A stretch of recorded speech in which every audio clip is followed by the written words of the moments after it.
সারিকা, ছুরির মধ্যে কিছু পেলে?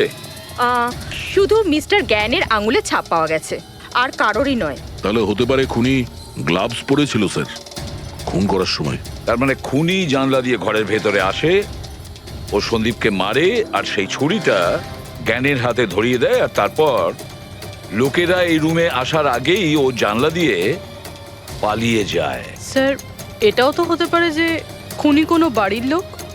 না পূর্বী, রুমে যতগুলো লোক ছিল স্যার, তাদের কারোর শরীরেই চোট বা আঘাতের চিহ্ন ছিল না স্যার। আর ওই শুকিয়ে যাওয়া রক্ত, ওটা কোনো বাইরের লোকেরই। একটা কথা বুঝতে পারছি না দয়া, যদি খুনি বাইরের লোক হয় তাহলে এটা কি করে জানলো যে সন্দীপ জ্ঞানের সঙ্গে দেখা করতে আসবে?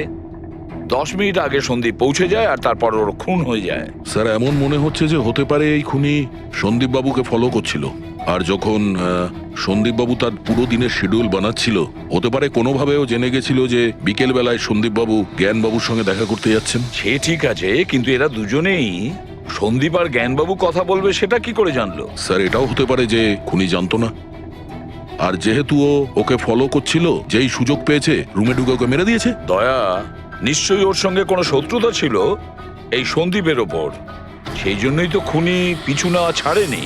আর বস, যার সঙ্গে এই সন্দীপ বাবুর শত্রুতা ছিল তার এ প্লাস্টিক অ্যানিমিয়া ছিল।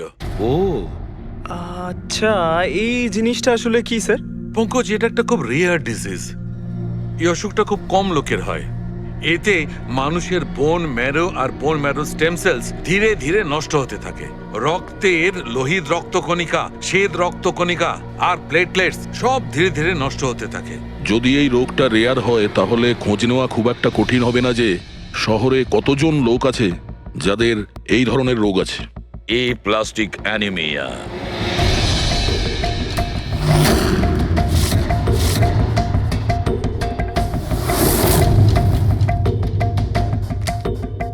হ্যাঁ দা, কিছু পেলে?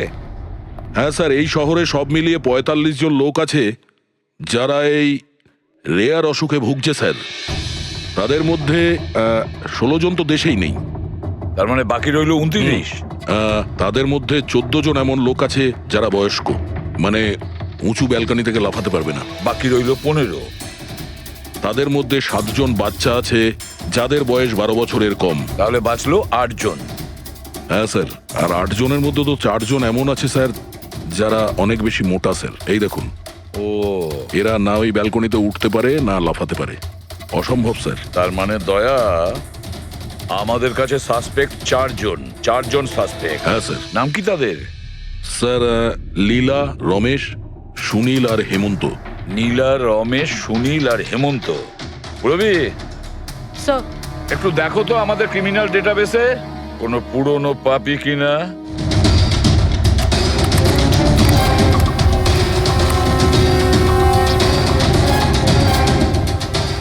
পেয়ে গেছি। রমেশ। চুরি, ছিনতাই, তাছাড়া লোকেদের মেরেওছে। থাকে কোথায় সে? সরোজনগর চল।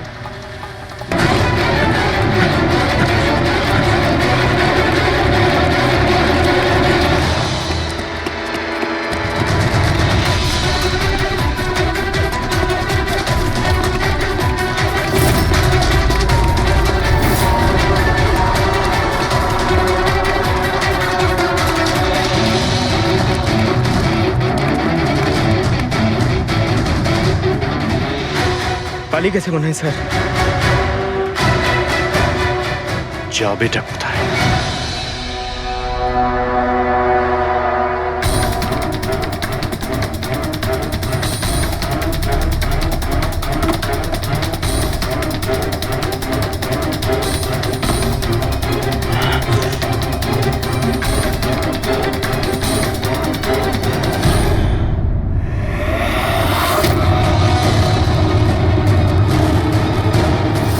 আয় আয় আয়, তোরই বাড়ি এটা। দৌড়াচ্ছিস কোথায়? হ্যাঁ, সিআইডি থেকে পালানো তো সহজ নয়। আমার একটা গুণ আছে, যখন আমি রেগে যাই তখন অপরাধের খারাপ সময় শুরু হয়ে যায়। এর তো খারাপ টাইম শুরু হয়ে গেছে স্যার। এসব কোথা থেকে নিয়ে এসেছিস? হ্যাঁ,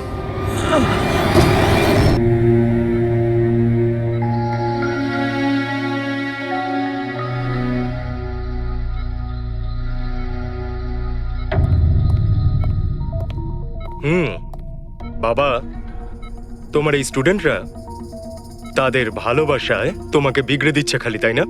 তোমার তো খুব ভালোই লাগছে। জিজ্ঞাসা করা যাক, কি হলো বলো?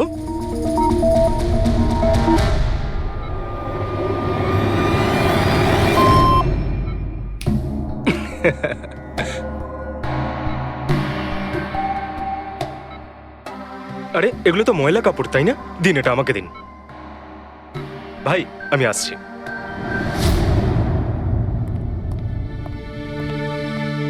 স্যার এখন কেমন আছেন? ভালোই আছে, আর আগের থেকে বেটার রয়েছে। আর সেটা শুধুমাত্র তোমাদের জন্যই সম্ভব হয়েছে। যদি তোমরা এখানে রোজ না আসতে, তাহলে হয়তো উনি সুস্থ হতে পারতেন না। আরে দাদা, এভাবে বলো না। স্যার তো আমাদের কাছে মা বাবার থেকেও বড়। একদম ঠিক।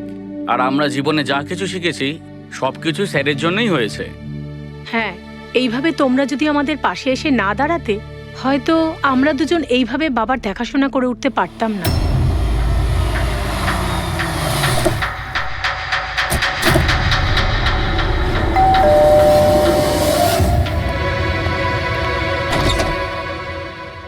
সন্দীপ আঙ্কেল, নমস্কার আঙ্কেল।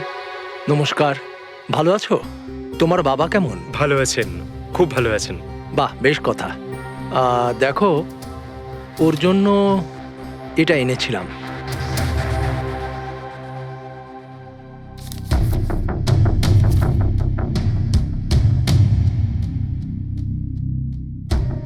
আঙ্কেল, 25 লাখ টাকার চেক?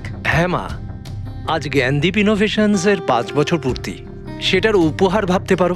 আঙ্কেল, সেটা ঠিক আছে, কিন্তু বাবা তো গত 2 বছর ধরে কোম্পানির জন্য কোনো কাজই করেনি। দেখো, কিছু সম্পর্ক এই সমস্ত কথাবার্তার অনেক ঊর্ধ্বে হয়। তোমার বাবা আর আমার বন্ধুত্ব অনেকটা এরকম। চলো জ্ঞানের সঙ্গে দেখা করি। বাবা, দেখো কে দেখা করতে এসেছেন। কেমন আছে আমার বন্ধু?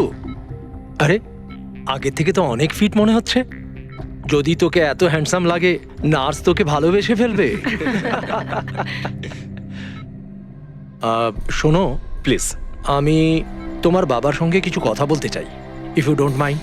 শিওর আঙ্কেল, যাও যাক। হ্যাঁ হ্যাঁ। প্লিজ এসো সবাই। ওনার এই চেকটার জন্য আমাদের সত্যি খুব হেল্প হয়ে যাবে। হ্যাঁ, পাপার জন্য একটা অ্যাডভান্স বেড নিয়ে আসতে পারি, তাই না? হ্যাঁ। আরে স্যার, স্যার কি হলো? স্যার কি হলো? লাইট অন্ধকার কেন এখানে? লাইট কি হলো? কি হলো? সন্দীপ আঙ্কেল?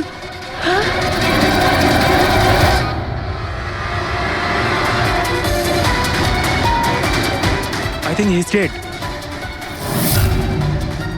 জ্ঞান স্যার, আপনি ঠিক আছেন তো? এই ছুরিটা ক্যান্সারের হাতে?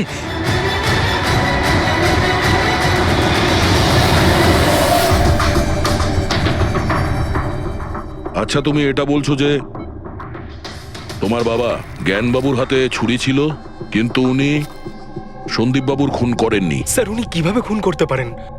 2 বছর ধরে তো উনি প্যারালাইজড। ওনার CLIS হয়েছে। Complete locking syndrome.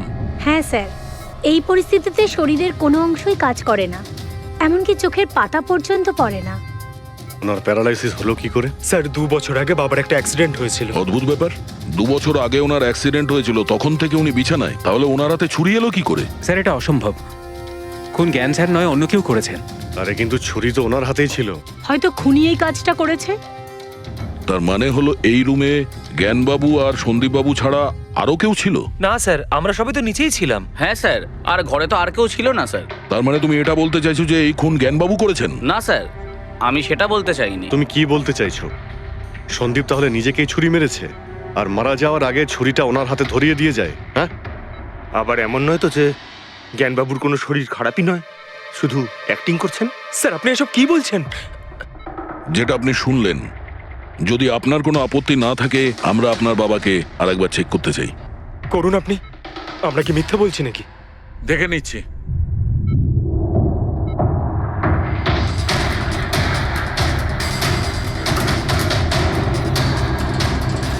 এনার তো পায়ের মাংসপেশিগুলো টোটাল অ্যাট্রোফিক হয়ে গেছে।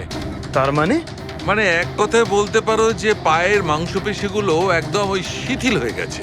উনি যদি চানও তাহলে 1 ইঞ্চিও এই খাট থেকে নড়তে পারবেন না। স্যার এবার তো আপনাদের বিশ্বাস হয়েছে তাই না, যে আমার বাবা নাটক করছে না? এটা তো একদম শিওর যে ওই সময় তৃতীয় কেউ ছিল এখানে। আচ্ছা, এই উনি আবার জানালা দিয়ে আসেনি তো? পঙ্কজ, ফ্রেডি, তোমরা জানালার আশপাশটা ভালো করে চেক করে দেখো তো কোনো প্রমাণ পাওয়া যায় কিনা। স্যার অদ্ভুত ব্যাপার, প্রথমবার এইরকম হলো যে খুনির সাক্ষী এখানে রয়েছে কিন্তু সাক্ষ্য দিতে পারবেন না। সেটা পাওয়া যেতে পারে স্যার, সাক্ষ্য কি করে পাবো? এই মেশিনের সাহায্যে, যার নাম হলো BCI, ব্রেন কম্পিউটার ইন্টারফেস। এই মেশিনটা প্যারালাইজড পেশেন্টদের অনুভবগুলোকে বুঝতে সাহায্য করে। অদ্ভুত ব্যাপার, এটা কি সম্ভব? নিশ্চয়ই সম্ভব স্যার। স্যার এই মেশিনটা রক্তের অক্সিজেন ফ্লোকে বুঝে নিয়ে পেশেন্টের অনুভবগুলোকে ব্যক্ত করে দেয়। একটু ভালো করে এক্সপ্লেন করো দেখি।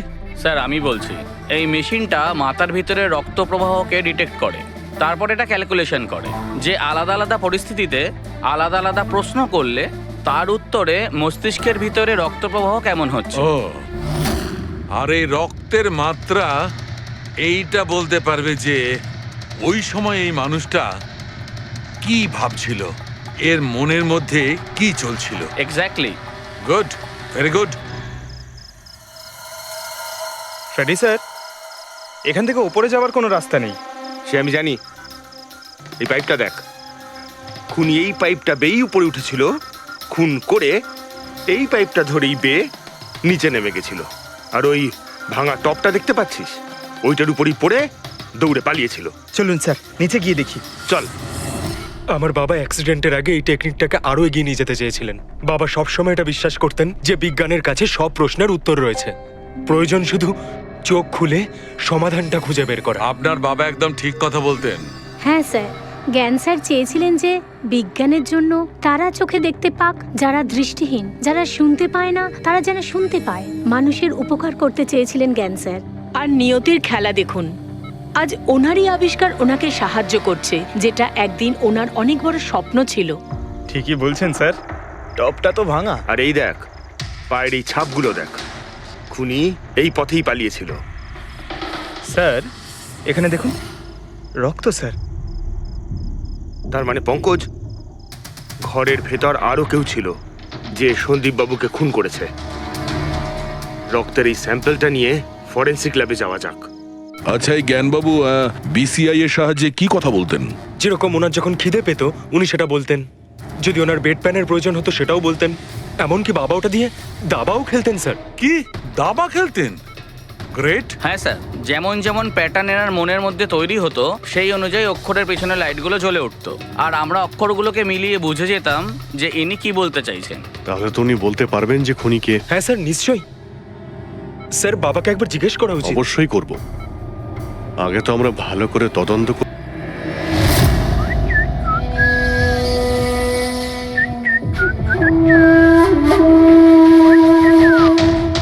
মালা, একটা ফুলের মালা আমাকেও একটু পরাও। আচ্ছা বলো, বিয়ে কবে করছো? বিয়ে? আর তোকে? আমার এতটাও খারাপ সময় আসেনি যে তোকে বিয়ে করতে হবে। কেন? তুই এতটাই খারাপ দেখতে যে তোর বাড়ির আয়না ভয় পেয়ে যায় তোকে দেখে। কিন্তু তোমার বাড়ির আয়না তোমার জন্য কবিতা বলে, এটা আমি খুব ভালো করে জানি। আরে তোর হাতে আবার কি হলো? আরে কিছু না, শত্রুর সাথে যুদ্ধ করতে গেলে এরকম চোট লেগেই থাকে মালা দেবী। নাটক করিস না, বল কি হয়েছে। ব্যাপারটা এই যে আমি হেঁটে হেঁটে যাচ্ছিলাম, হঠাৎ করে দেখলাম একটা বুড়ি মহিলা রাস্তা পেরোনোর জন্য এগোচ্ছিল। তখনই উল্টো দিক থেকে একটা মোটরসাইকেল খুব জোরে, খুব স্পিডে, 100 স্পিডে ওর দিকেই এগোচ্ছিল। যখনই মোটরসাইকেল ওই বুড়ি মহিলাকে ধাক্কা মারতে যাচ্ছিল, মাঝখানে পৌঁছে গেলাম আমি আর বাঁচিয়ে নিলাম ওকে। আচ্ছা তুই এতটাই সাহসী?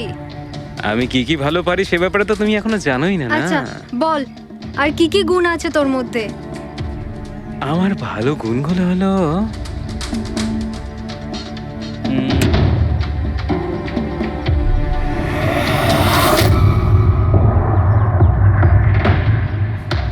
কি হলো?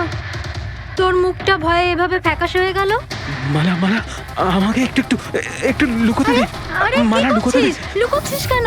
আরে মালা আরে কেন দে। লুকোচ্ছিস তুই? আরে, এটা কি করে দিলি তুই? আমার সব ফুল নষ্ট করে দিলি। স্যার এ তো সেই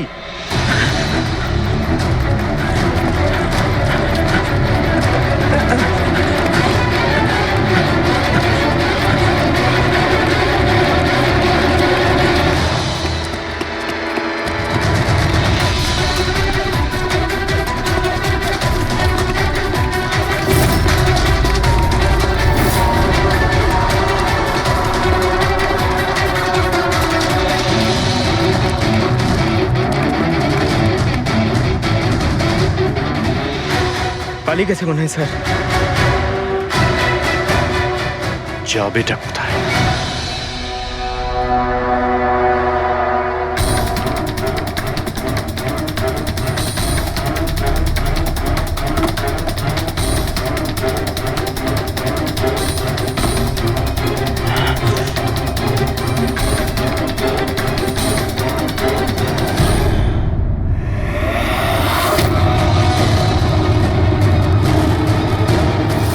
আয় আয় আয়, তোরই বাড়ি এটা।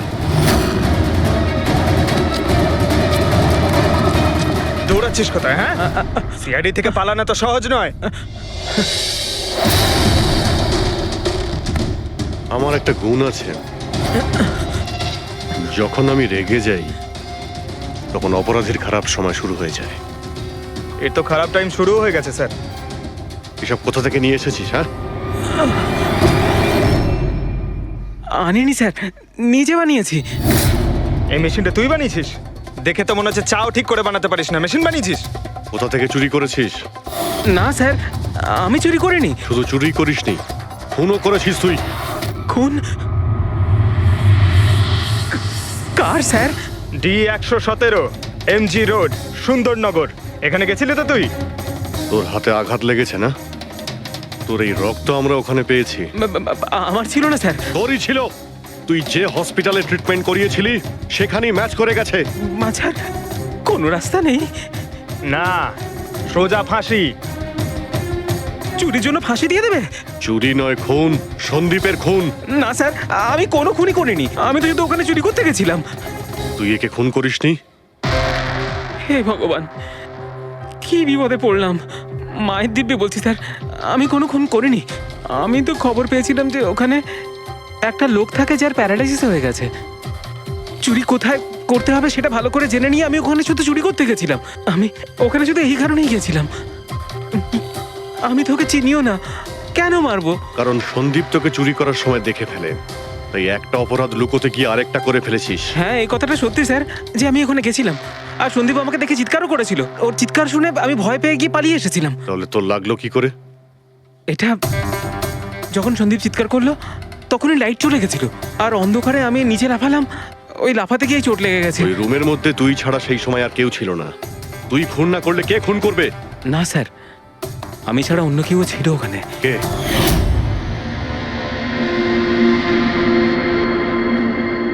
কে? কে তুমি?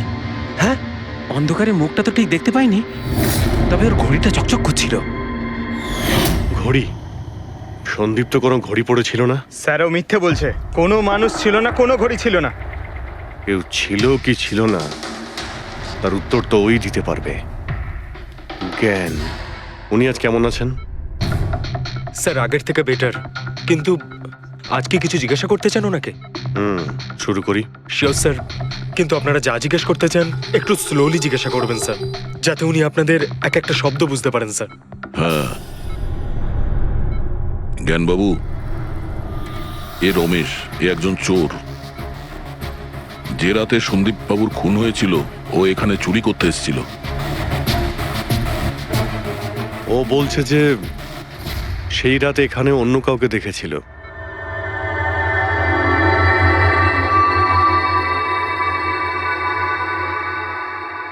রমেশ, ওই রাত্রে তুমি যেখানে দাঁড়িয়েছিলে সেখানে গিয়ে দাঁড়িয়ে যাও। হ্যাঁ স্যার। স্যার, আমি এই দিক দিয়ে ঢুকেছিলাম আর এখানে এলাম, আর তারপর আমি এদিকে দেখলাম, আর যখনই আমি এখানে পৌঁছালাম দেখলাম সন্দীপ ওখানে দাঁড়িয়ে আছে। আমি ভয় পেয়ে পেছন দিকে ঘুরলাম আর তখনই কারেন্ট চলে গেল।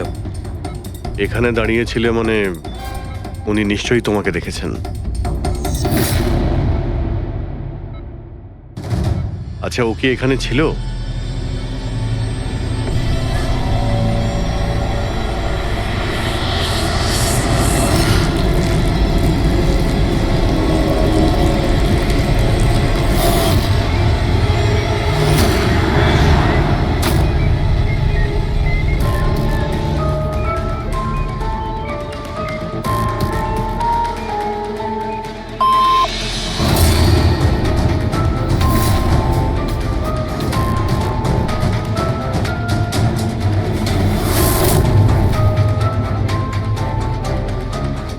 আচ্ছা, রমেশই কি খুন করেছিল?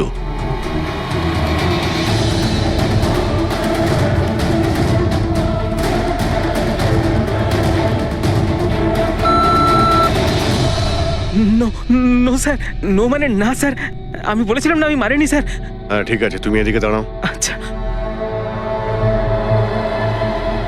আচ্ছা, আপনি এটা বলুন, আপনি কি খুনিকে দেখেছেন? আপনি চেনেন খুনিকে?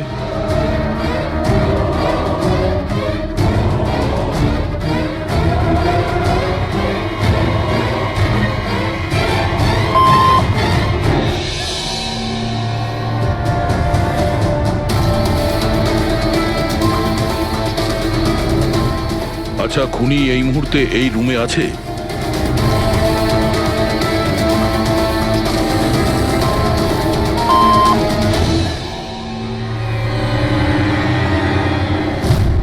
তার মানে খুনি আমাদের মধ্যে কেউ একজন। আপনার কোনো স্টুডেন্ট?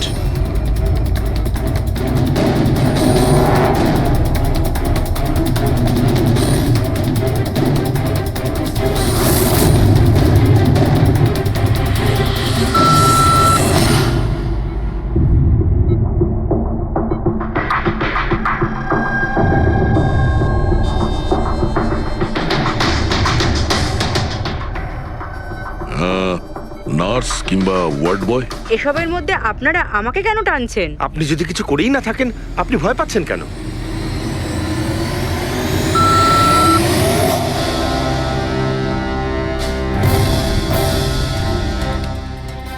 জ্ঞানবাবু, তাহলে শুধুমাত্র তো আপনার ফ্যামিলির লোকেরা আছে।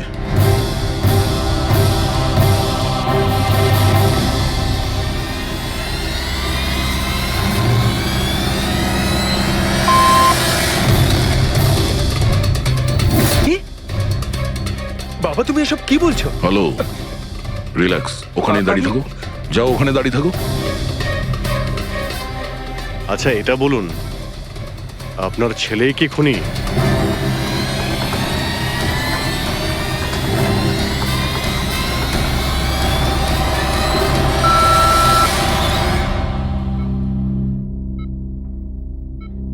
এখন তো শুধু আমিই আছি, কিন্তু আমি এই খুন করিনি। জ্ঞানবাবু, আচ্ছা জ্ঞানবাবু, রিনা খুনি?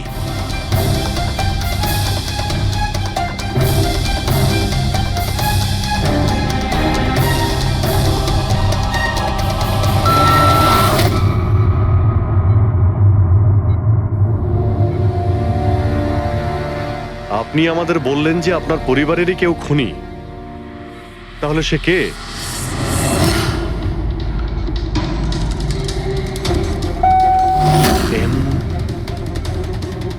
এম? আপনাদের মধ্যে কার নাম এম থেকে শুরু হয়?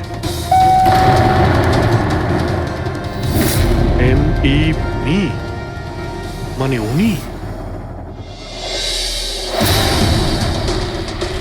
জ্ঞানবাবু, আপনি বলছেন যে খুন আপনি করেছেন?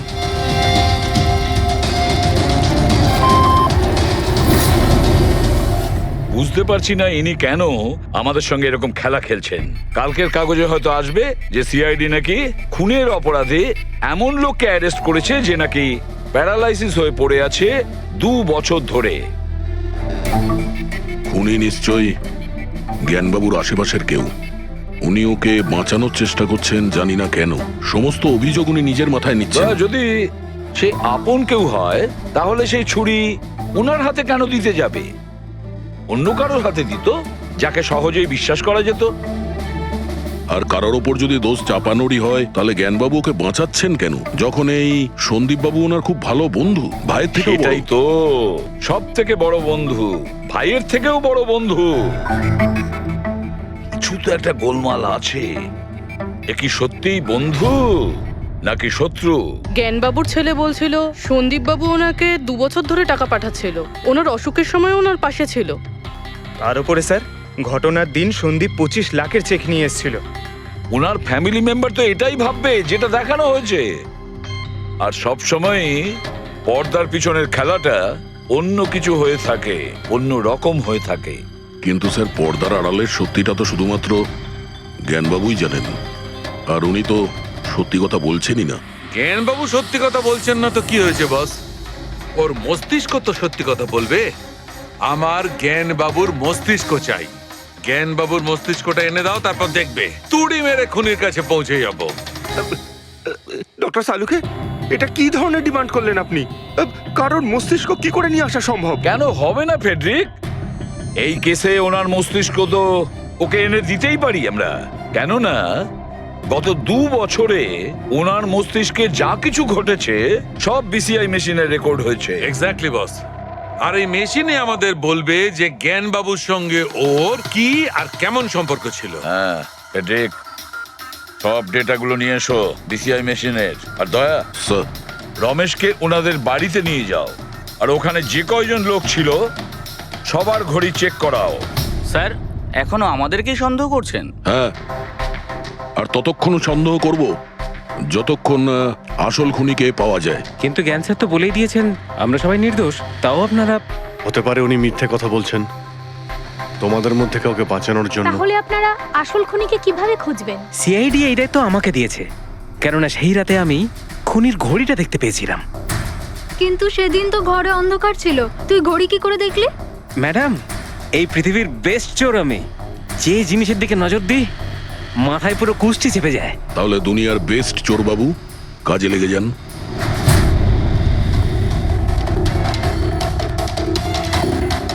সস্তা, টেকসই, সুন্দর, 11,000 টাকা। না, এ নয়।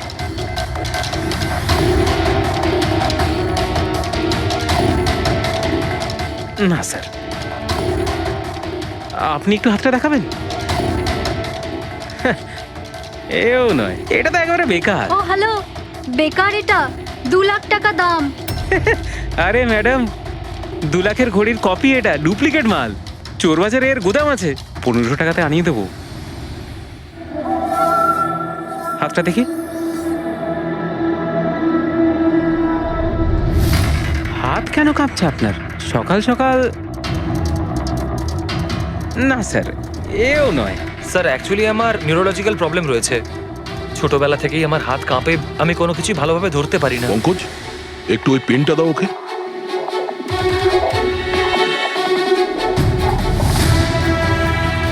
ঠিক করে ধরবেন আপনি। এ তো পেনটাও ধরতে পারছে না। স্যার অ্যাকচুয়ালি জ্ঞান স্যার আমার এই প্রবলেমটাই সলভ করতে চেয়েছিলেন। উনি এর সাথে রিলেটেড রিসার্চও করছিলেন, কিন্তু হয়তো ভাগ্যের সম্মতি ছিল না এতে। আর জ্ঞান স্যারের গাড়ির অ্যাক্সিডেন্ট হয়ে গেল। ভরসা রাখো, এর কোনো না কোনো চিকিৎসা তো হয়েই যাবে। তুমি দেখো বাকিদের ঘড়িগুলো। না স্যার, এদের মধ্যে কারোর ঘড়িই নয়। কারোর কাছেই নেই? হতে পারে খুনির কাছে 1-এর থেকে বেশি ঘড়ি আছে। ওই দিন ও যে ঘড়িটা পড়েছিল আজ ওটা পড়েনি। হায় ভগবান, আপনি এখনো সন্দেহ করছেন? পঙ্কজ, এই রমেশকে নিয়ে যাও। পৃথিবীতে যত ঘড়ি আছে, যত মডেলের রয়েছে, সবগুলো দেখাও ওকে। স্যার, যত ঘড়ি আছে, যত মডেল আছে, সব? তবেই তো জানা যাবে খুনি কোন মডেলের ঘড়ি পড়েছিল। এক মিনিট একটু এদিকে আয়, এদিকে আয়।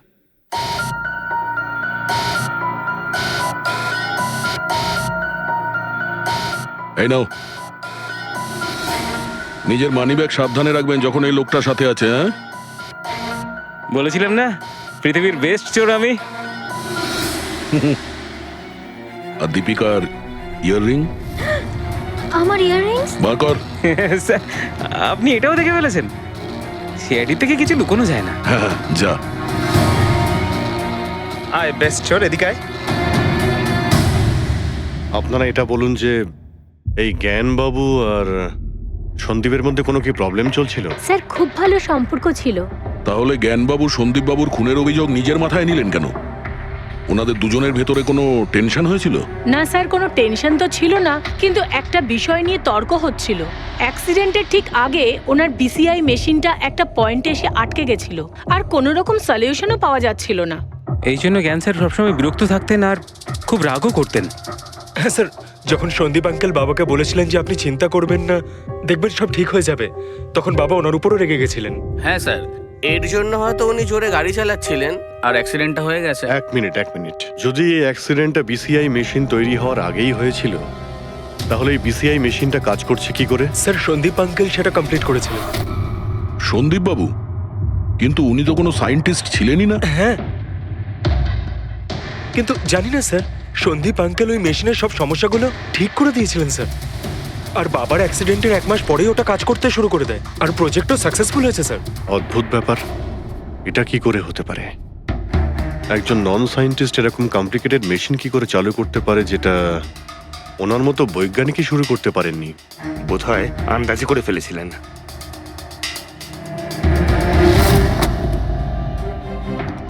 মাই গড, গত 2 বছরে এত ডেটা বেরিয়েছে ওনার একার?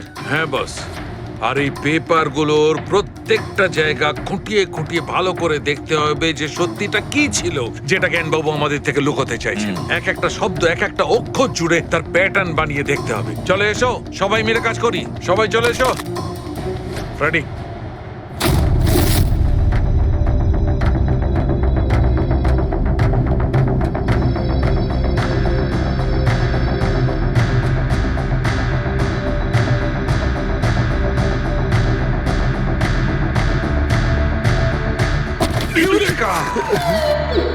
কি হলো স্যার, কি পেলেন? জানতে পারা গেছে যে আসলে ওই রহস্যটা কি, আর এই রহস্যে আছে একটা ভিলেন। জানতে পেরেছি যে জ্ঞানবাবু কিভাবে একটা একটা অক্ষর জুড়ে এই ঘটনাটাকে ব্যাখ্যা করেছেন। অক্ষর, অক্ষর থেকে তৈরি শব্দ, আর শব্দ থেকে তৈরি বাক্য, সেন্টেন্স। না জানি কত সময় লেগেছিল ওনার পুরো ঘটনাটা, পুরো সত্যিটা এভাবে বলার জন্য। হ্যাঁ বস, কম করে 6 মাস। আর সেটা তখন শুরু হয়েছিল অ্যাক্সিডেন্টের ঠিক আগে। আজকের পর থেকে এই কোম্পানিতে তুমি সাইলেন্ট পার্টনার, আর তোমার লাভ শুধুমাত্র 5% হবে, আর তার থেকে বেশি তুমি 1 টাকাও পাবে না।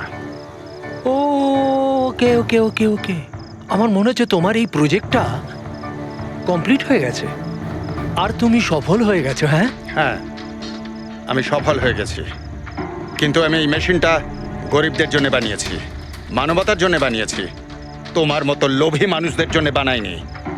আজকের পর থেকে আমরা একসাথে কাজ করব না।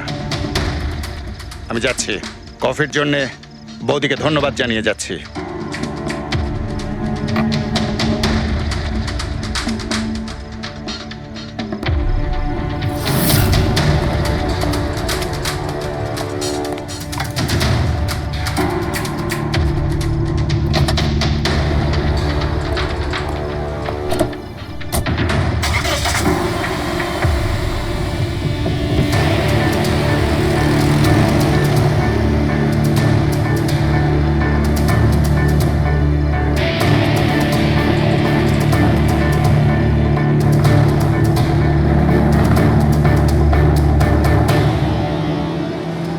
কি হলো? হঠাৎ করে গাড়ি ব্রেক ধরছে না কেন? ব্রেক ছুঁয়ে কি হলো?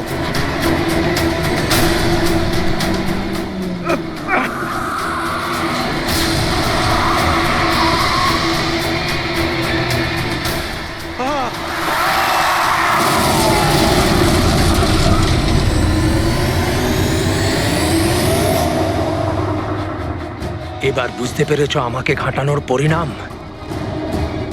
আমাকে তুমি 5% দিতে যাচ্ছিলে, তাই না? এবার দেখো, আমি তোমাকে 5% দেব সারা জীবনের জন্য। তার মানে সন্দীপ যে বন্ধুত্বের নাটকটা করছিল আসলে ও মুখোশ পরা শয়তান ছিল। আর স্যার, যদি পুরো ডেটা এই কাগজে লেখা থাকে, তার মানে হলো জ্ঞানবাবু এই কথাটা নিজের মনে রাখেননি, কাউকে না কাউকে সন্দীপবাবুর আসল উদ্দেশ্যটা বলেছেন।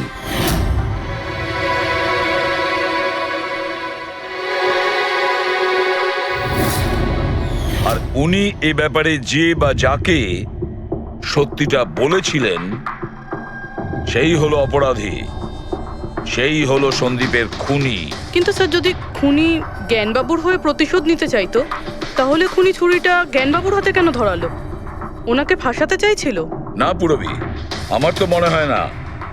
খুনি ওনাকে সান্ত্বনা দিতে চেয়েছিল, যে এটা বোঝাতে চেয়েছিল যে দেখুন, আমি আপনার হয়ে সন্দীপকে মেরে ফেলেছি, আপনার প্রতিশোধ আমি নিলাম। আর তাকে বাঁচানোর জন্য জ্ঞানবাবু পুরো অভিযোগ নিজের উপর নিয়ে নিয়েছেন। দয়া, খুনির কাছে পৌঁছানোর একটাই রাস্তা আছে, সেই ঘড়িটা, রিস্ট ওয়াচ, যেটা রমেশ দেখেছিল।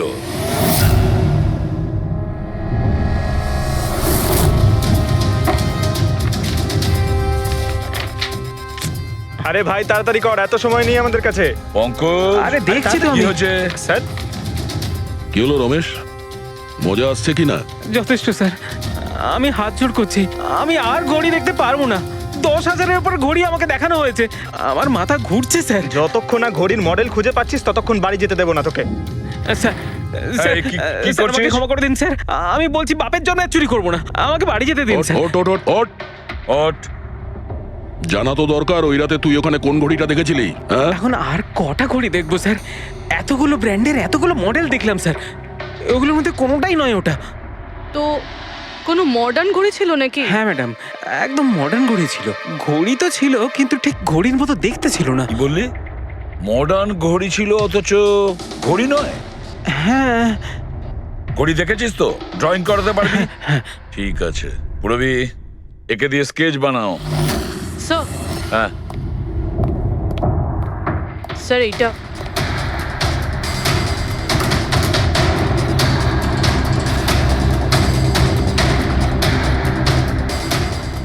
মাই গড, কি হলো? 1 মিনিট বস, একদম জ্যাকপট লেগে গেছে। রমেশ, এদিকে এসো। ওকে। মন দিয়ে দেখো, এই ঘড়িটাই ছিল। এটাই ছিল, একদম এটাই ছিল স্যার। এটা কিরকম ঘড়ি স্যার? চুরি করলে কত পয়সা পাবো? পয়সা নয়, টাকা পাবে, লাখ লাখ টাকা।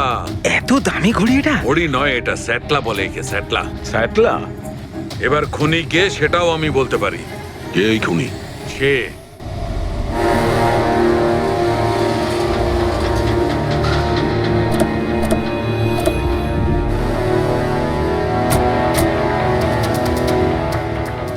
আপনি একটু আপনার হাজবেন্ডকে ডাকুন। কিন্তু আপনারা কারা? আপনি ডাকুন না ওনাকে, উনি চেনেন আমাদের। সোনু, সোনু একটু বাইরে এসো, কারা দেখা করতে এসেছে?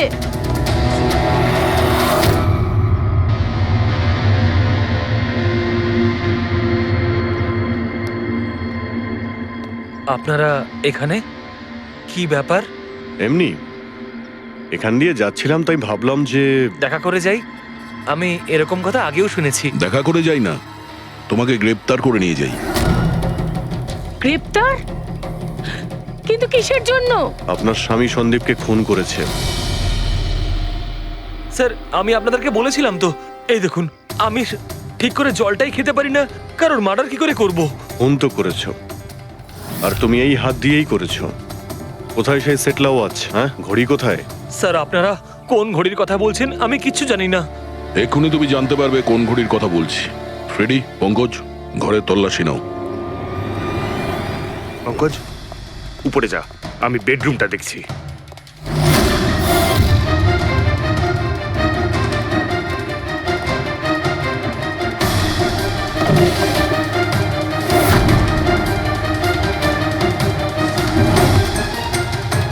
কিচ্ছু নেই।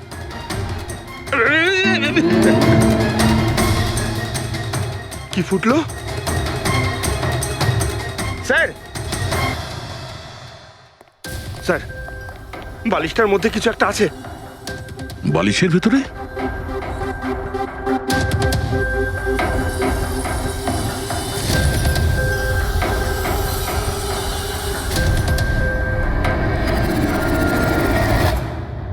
তাই তো, ঘড়ির মতো দেখতে। হ্যাঁ, এই ঘড়িটা কার? আর এই বালিশের ভেতরে কি করছে? আমি কি করে জানবো? যে দোকানদারের থেকে বালিশটা কিনেছিলাম তারই হবে। পড়ো এটা। স্যার, আমি কারোর ঘড়ি কেন পড়তে যাবো স্যার? তুমি এটা পড়বে নাকি অ্যারেস্ট করবো আমরা? অভিজিৎ একটা কাজ করি, আগে আগে ঘড়ি পরাই, হাত করা তো নিজের থেকেই লেগে যাবে। হ্যাঁ, নাও ওই ঘড়িটা খোলো। স্যার,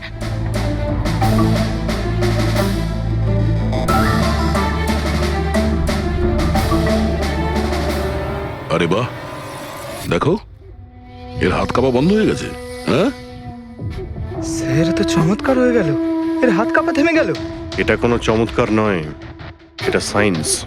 এবার দেখো এই ঘড়িটা পরার পরে সোনু কত সহজে খুন করতে পারে।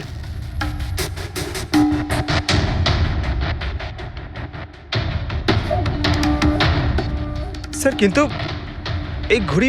এই ঘড়িটা কাজ করে কি করে? এটাকে সেটলা বলে পঙ্কজ। মোশন সেন্সর আর আর্টিফিশিয়াল ইন্টেলিজেন্স টেকনিক দিয়ে বানানো হয় এই ঘড়ি, কারণ ওর মতো যাদের এই রোগ আছে তাদের জন্য, মানে যাদের হাত কাঁপে। শুধু একটাই উদ্দেশ্য ছিল আমার, প্রতিশোধ আর প্রতিশোধ। জ্ঞান স্যার আমাকে বিসিআই এর সাহায্যে সবকিছু বলে দিয়েছিলেন।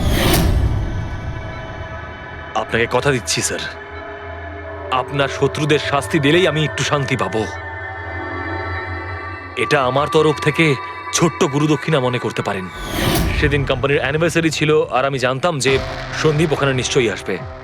প্রত্যেকবারের মতন জ্ঞান স্যারের সাথে ও ওটাই করবে।